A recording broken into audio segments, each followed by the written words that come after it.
Bricks Listening, Intermediate, 250. Level 3, published and copyrighted by Sahoe Pyeongnon Bricks Education.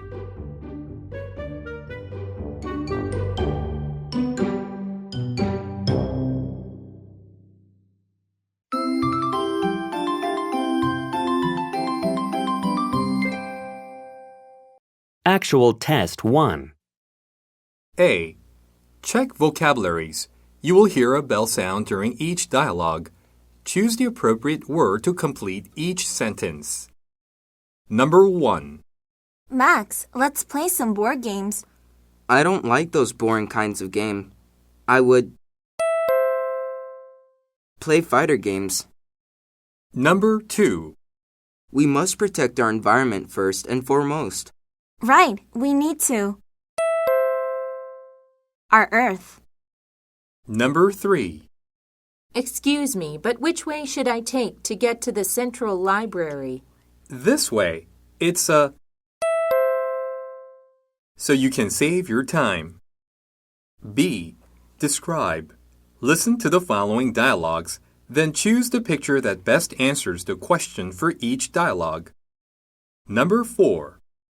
Sir, the passengers are boarding now. I think we can depart on time.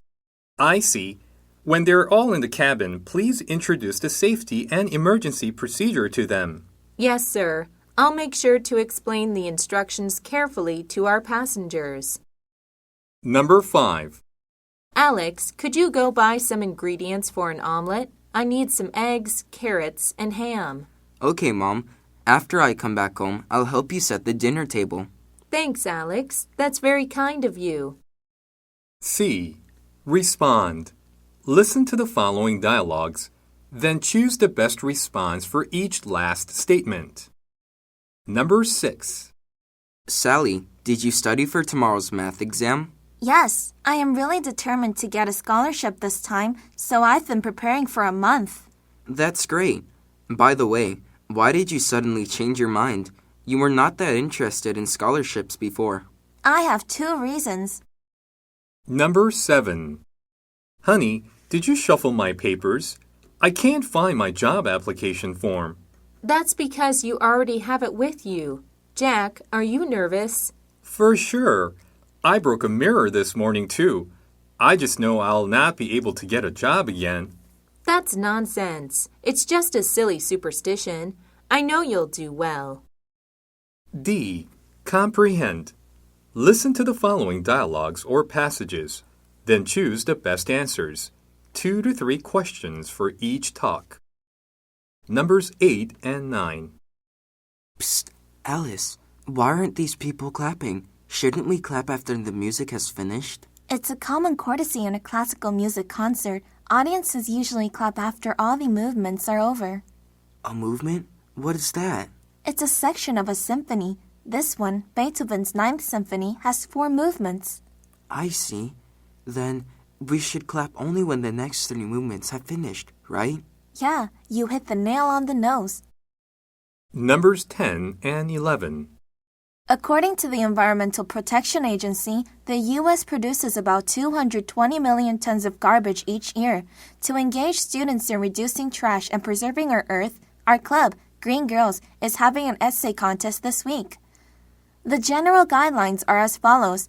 First, the content of the essay should include more than one way to reduce the amount of garbage. This can be an example. Bringing reusable bags to the mall can prevent the waste of plastic bags.